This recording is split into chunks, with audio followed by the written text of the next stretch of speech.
All right, today our special guest is Jenny Q. And you can follow her on Twitter at Jenny, JennyQTA9. She is a veteran on Wall Street. She is a self-made millionaire at the age of 27. She's also the founder of two tech companies. Is that right, Jenny? That is correct. Tell us a little bit more about yourself and how you first and foremost, just, tell us about your background. Well, hey, Brian. I'm a serial entrepreneur, exited twice, background very strong on Wall Street, opened my first broker-dealer when I was 21, 22. A broker-dealer, Goldman Sachs, is sort of like a lots of license, so it's kind of opposite with the crypto world right now. We're decentralized, no rules, no nothing.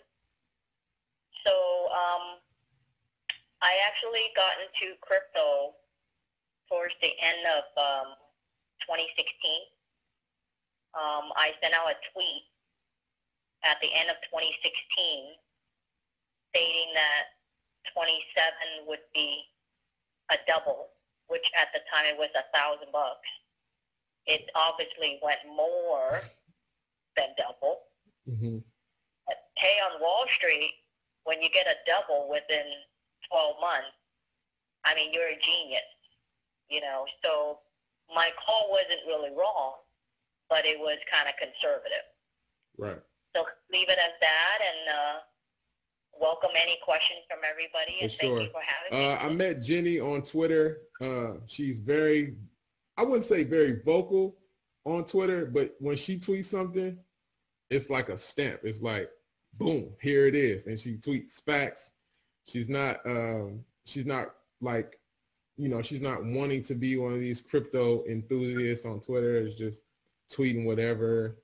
She's more like, you're more like on a political side of things, right? Like more like official, like, you know exactly what you're talking about. You direct your tweets to certain things and political standpoints in this space. Am I right? Well, yeah. When I'm at my level now, I have to look at everything in terms of a macro perspective. I know in the crypto world, it's more day trading, speculative, high risk, high rewards. But my take for you guys today is please do keep an open mind. I do believe in the crypto world. I may be launching a crypto myself. But in essence, my take is basically this way. I know you guys, or we've all heard that, higher risk is higher return, right? Right. So, but my take is, calculated risk. So calculated risk means that we still got to do a little bit due diligence so that the risk wouldn't be all speculative, because when you're too much speculating, you might as well go to Vegas as well. While I invest millions on Wall Street, but I've never once gambled in Vegas. I've been to Vegas many, many times, but that's just my take. With what we're going to be talking about today, I'm just going to share a few things for you guys to think about, because obviously the bottom line is I would love to see all of you guys making a ton of money, not to ride up the wave, and then you gain paper money, and then something happens, you're going to see that wave crash, and then all your dreams that you hoped for, that car, that house, whatever, it's going to all wash away. So while we can be aggressive, which when you step into the crypto world, start buying a crypto, that's already risky. But make sure you have calculated risk so that you are well informed, so that when you need be, you need to exit so you can lock in those gains to buy those cars or those homes that you guys all talk about. That's just my take. Right. And I believe that as well. That's why a lot of people say, long-term holds, short-term holds, when to enter, when to exit. It's just different if you, day trading, or if you just invest in small amounts at a time into your favorite coin or, company that you believe in. And I think it's all different because a lot of people are just not really set on what they want to do as far as like investing. Like they'll invest in one coin and they're fine with that, but they'll see one coin going crazy and they'll be like, oh, I want to get on that. They might get in at the high, they might get in right mid, low, and that coin does whatever it does, and then it doesn't move for the next 4 weeks, 5 weeks, and then they take their money out, and then they might lose it in Bitcoin because Bitcoin is going down. Like there's just it's no set, term of doing things, and that's what I always teach, like the portfolio. Have your portfolio, and then day trade on the side with the certain stats that you have on the exchange. This is all risk, and I just want everybody to know that everything is risk factor. But you have to be ahead of the game and do your own homework.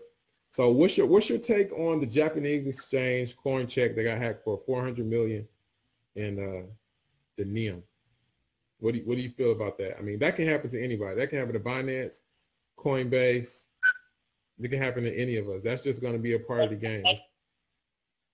Gemini too, right? You didn't mention about that. Right, as well.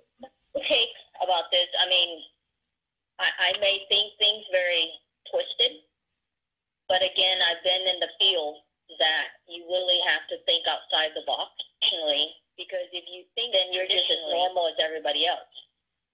So this Japanese situation happened just a few days ago. I've read that there's over 400 million. Some articles mention over $500 million. I think the last one I've read was $533 million. So that here's my twisted thinking. And I am reading all of you guys' comments on the screen here, so feel free to jump in and ask me a question and I'll try to answer it. The crypto world is still fairly new. I mean, it's nearly a decade old, but let's all be frank. We're literally all jumped into this bandwagon probably within the last year, 2017. Prior to that, probably more than 50% of us right now would probably say, what the hell is crypto? Probably the first coin we all ever heard is Bitcoin. So all of these platforms, the one from Japan, and we have Coinbase here, Gemini, and a few other platforms.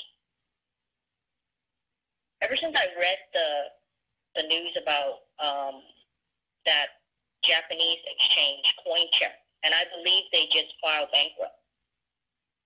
Now my thoughts are, so let's just say one of you guys is the owner of CoinCheck.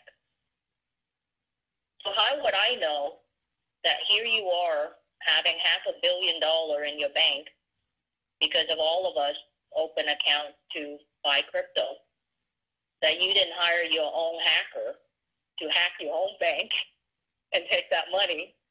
You get what I'm saying? Right. Okay, so comment on that. So that's a little bit twisted. Now, obviously, let's just say we all know Gemini is owned by the Winklevoss twins. I'm not saying that, they're going to do it or whatever, but there's a thought there. Now, here's another twisted thought. So back on my experience when I was on Wall Street, right? Let's just say I have an account with Charles Schwab. I think you guys all heard of that. Right. Or a dude like Goldman Sachs, right? So let's say tomorrow, Monday, we've heard of Black Monday, right? Market crash. So let's just say there's a Black Monday tomorrow on Wall Street. So I wake up and Wall Street got chopped 50%. We hit that 50%, last week in the crypto world? But let's just say it's going to hit on Wall Street tomorrow, Black Monday. So I get panicked. I call Charles Schwab or Goldman Sachs and I say, hey, you know what? I've lost some, but I'm going to reserve whatever I have left. So I tell Goldman Sachs to liquidate everything and wire me the balance of my money. Say to Chase Bank, Wells Fargo, whatever bank outside. And I know for a fact that that's going to happen. You guys know why? Because on Wall Street, there's insurance called SIPC or excess insurance that if your account is big enough, it could insure up to 10 million, 100 million even. Now take that of the example I just mentioned about Black Monday for Wall Street, but in the crypto world. Now you guys can be as optimistic as you want, but mark my word, the crypto world will see at least one crash. Now, if you guys are going to ask me, when is that? We'd rather ask the weatherman, because I'm not going to predict that. So then let's go back to the scenario of that Japanese situation, CoinCheck. Let's use Coinbase, for example. We all know who owned Coinbase. I think it's by two guys, right? Yes, Brian Armstrong. Yeah, Gemini, it's by the twins. So when we open an account with Gemini, we wire our money to the twins. When we open our account with Coinbase, we wire our money to the two guys at Coinbase. So if tomorrow, if the crypto market were to crash, okay, can I call up the twins at Gemini or the two guys at Coinbase and say, hey, I've lost some, but just liquidate everything and wire me the money? Now, there's no insurance whatsoever, right? There's no SIPC. There is no excess insurance, okay?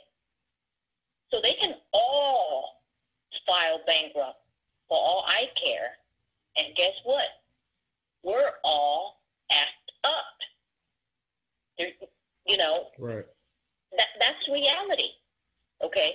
So my thought is, I know you guys are all traders. I know higher risk, higher reward, but I'm just putting some perspective here.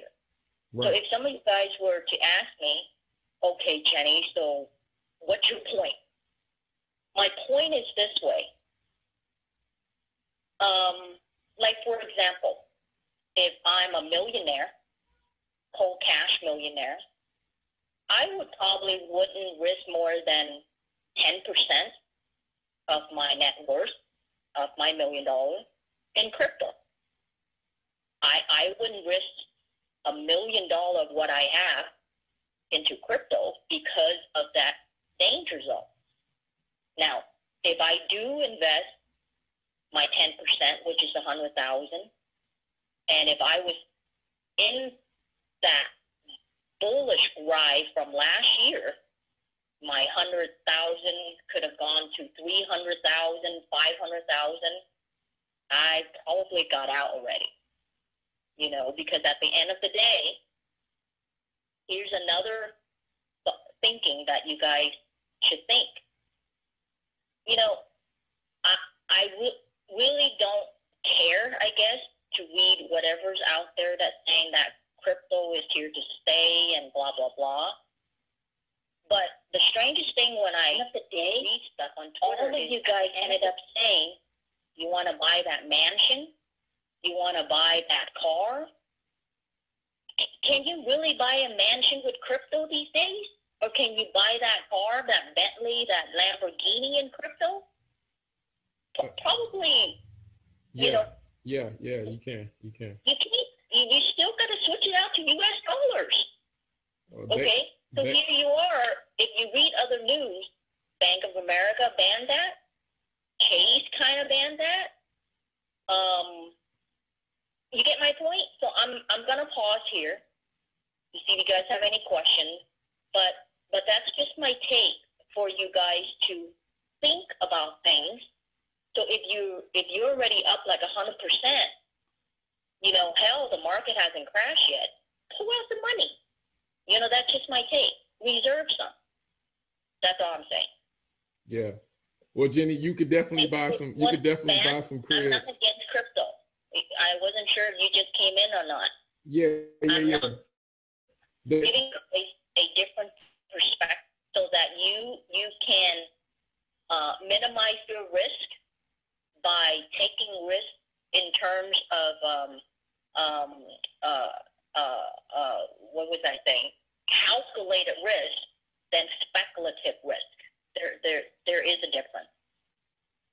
Yeah, Jenny. So you could definitely buy cribs and cars and anything. You could buy coffee with crypto. Right now, it's just not worldwide accepted, but that's what we're getting to. You know, that's the whole point of tweeting. That's the whole point of putting people in political standpoint. So we can get to that point. We want to make just currency all together, just worldwide, and take away that dollar. You know what I mean? Because, you know, the people in general are just tired of getting messed over.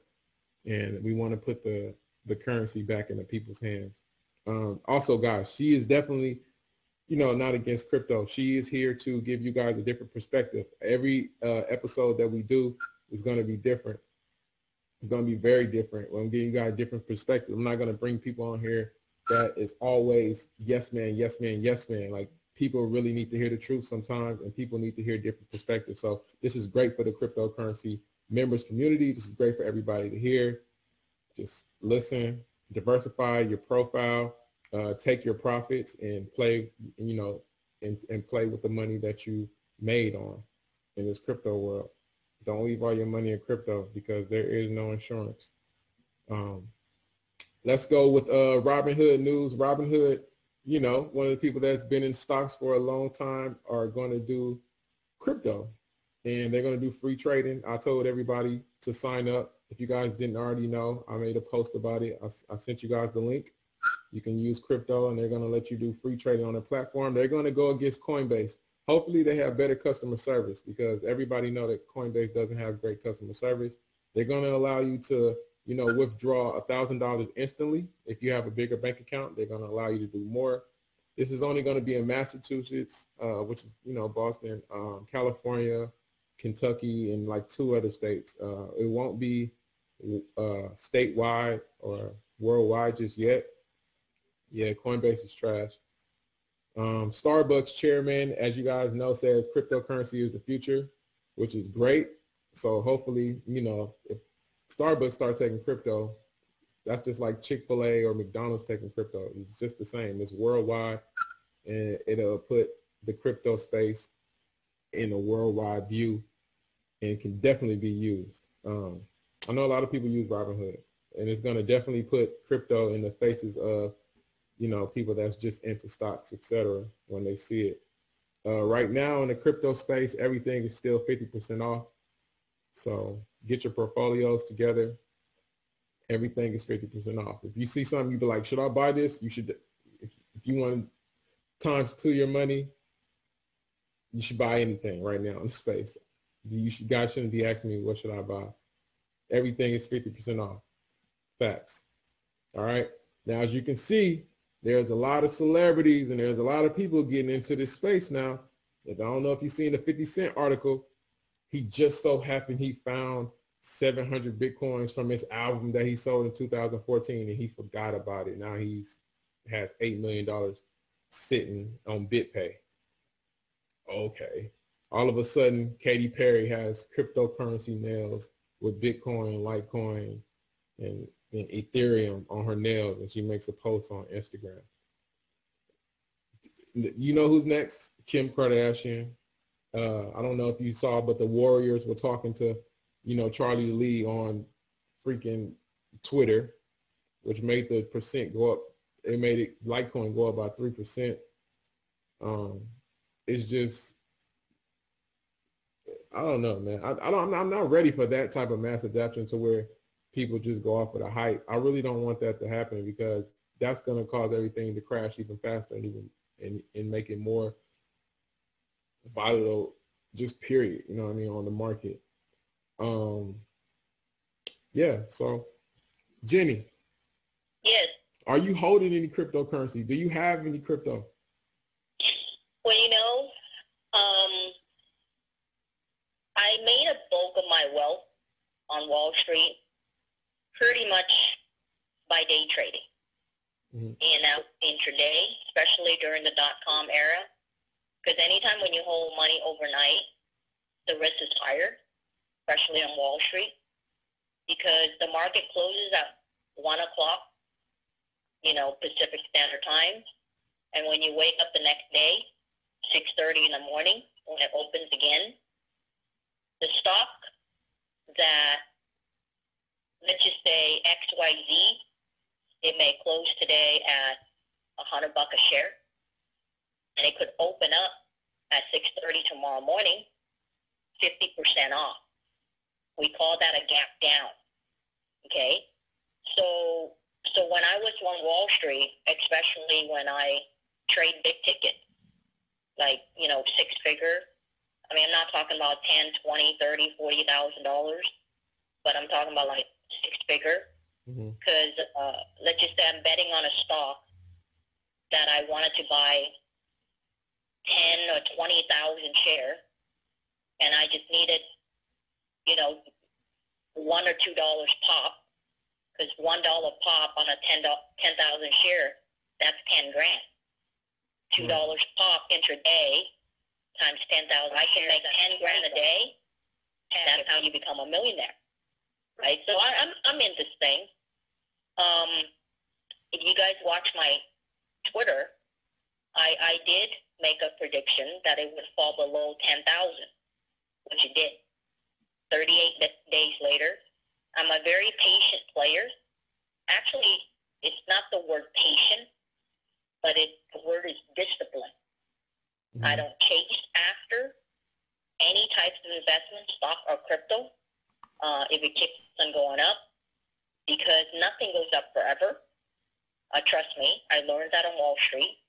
So I wait until there's a mark that it drops. So my mark recently was that it's going to drop below 10 grand for Bitcoin. And it did. So I trade as of right now.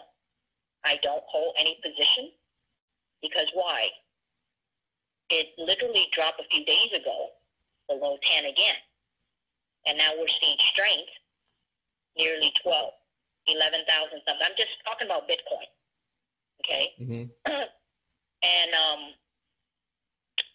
And so I believe in short term, it might pull back again. So if I trade within 9,500 to say 11,500, that's 2,000 there, right? So I'd rather do short term like that and remain on quote unquote crypto cash than to just stay in there and take the ride of up and down and the risk with it.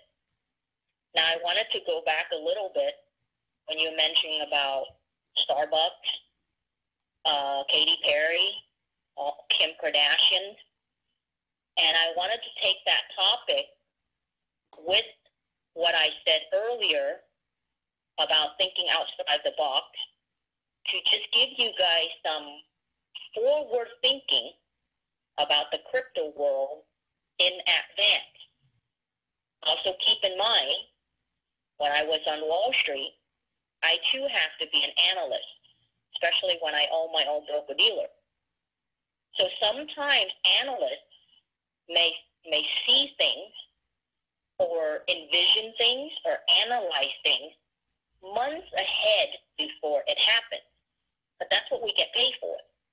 Because if I'm an analyst, and if I tell you that, oh, look, Bitcoin just dropped below 10,000 and it just happened a split second ago, you guys just wasted your money paying me. You want to pay me weeks and months before it happened so you can prepare for it. Now, recently there was someone on Twitter asked me about all the altcoins, I mean all of the cryptos besides Bitcoin, what my thoughts are. And there are thousands of cryptos out there right now, right? Right. I mean, I only track the top 10, maybe sometimes the top 20, but there are just tons of them coming up. So then here's the thought that I want you guys to think about. Back to Starbucks, or let me give you bigger, Amazon, eBay, Apple. What do you guys think if each of those companies create their own crypto? Fair game, right? Fair game. Hey, if Jack and Jill up the hill can create a crypto, why couldn't Starbucks create their Starbucks crypto? Amazon, Jeff Bezos, the richest man on earth right now. And he keeps getting richer. Create an Amazon crypto. Even Apple, the biggest cash cow on the planet, create an Apple crypto. Now, tell me, what would you buy if those crypto comes out? Would you still be buying all those altcoins right now that's coming out when you literally have no basis of the value behind these coins? So when these companies that have a value, you know, they have earnings, they have products. I mean, you know, I just gave you guys big names, okay? Hell, I ain't going to buy no altcoin. I'm going to be buying, you know, the Apple coin, you know, the IBM coin. And don't be telling me that they are not thinking about that. Why not?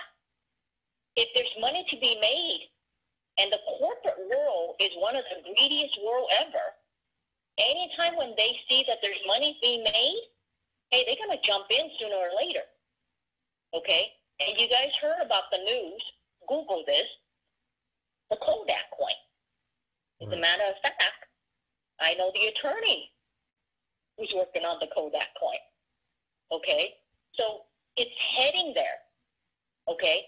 So my point really is, again, it goes back to the very first thing I said on this platform. Take risk, but not speculative risk, but use your mind, do due diligence, think ahead, but take calculated risk. There is a difference. Right. And that's definitely a great perspective on everything. I want to thank you, Jenny, for coming on to the live stream today. It's awesome having you here. Can you give these guys, can you type in your Twitter on the actual in the chat room, and you can actually give them your Twitter, your website, any information they can follow you on?